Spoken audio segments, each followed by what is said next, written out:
soo jeedinayaa dadweynaha gobolka Sanaag inay joojiyaan dhaqankan ay barteen in qofka dambiilaha dabarka la geliyo oo la qariyo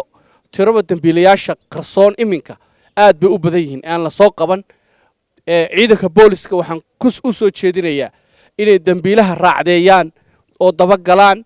oo markaasi ay daayaan markaba odayaasha ay xidhxidhayaan ee la xidhxidhayo ee la xabisayo waayo odayaashu dambi may gelin qofka dambiilaha iyadoo oo aan boolis loo dirin iyadoo oo qaarkood meelo fogfog aanay joogin baa laga yaabaa in lagu mashquulo xidhxidhid odayeed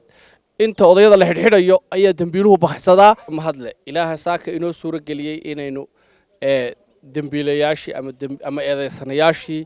soo qabanno waxaan u mahadnaqayaa ilaahay ka sokow madax dhaqameedka beesha Cabdi Xaamud oo boqorka iyo chiefka ugu horeeyaan chief caaqilka iyo odayaasha kale la shaqeeyay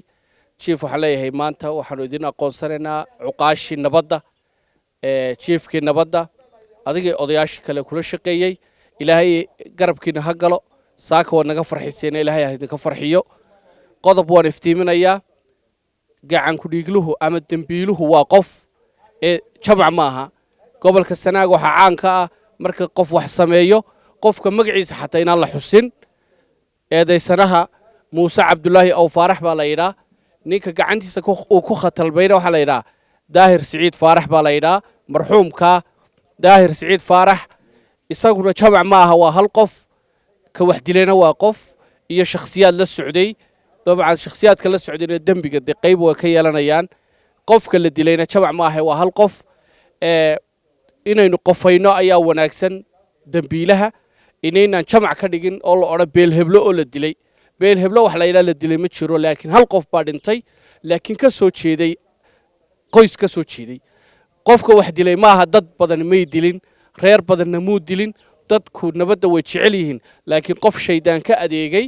ayaa gacanta qaaday qof walaalkii ayaa ilaahay ku sababayo ku dhintay gacantiisa dhaqanka aynu gobolka Sanaag ka hirgelino dambiilaha magaciisa baynu ku dhawaaqaynaa iyo qofka markaasi gacanta uu markaa ku khatalmay waxaan u soo jeedinayaa dadweynaha gobolka Sanaag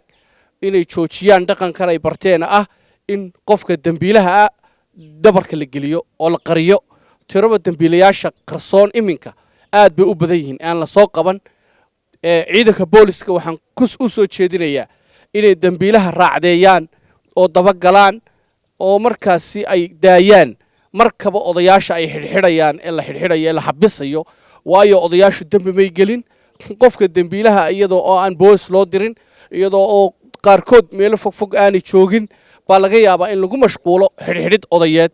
inta odayada la xidhxidhayo ayaa dambiiluhu baxsadaa boolisku waxay u xilsaareen inay dambiilaha caydhsadaan boolisku dambiilaha daba galaan god kasta ha ka daba galaan dadweynuhuna booliska ha la shaqeeyaan gacan ha siiyaan ha u sheegaan halku dambiiluhu galay si ay markaa boolisku u soo qabtaan qofka dambiilaha waxaan u soo jeedinayaa guud ahaan gobolka Sanaag in laga shaqeeyo nabadda in laga shaqeeyo xasiloonida waayo nabaddu inaga dan inoo tahay qof walba waa u dan colaadu qof walba waa u halis qof walba way barakicinay iskuulkay xidhay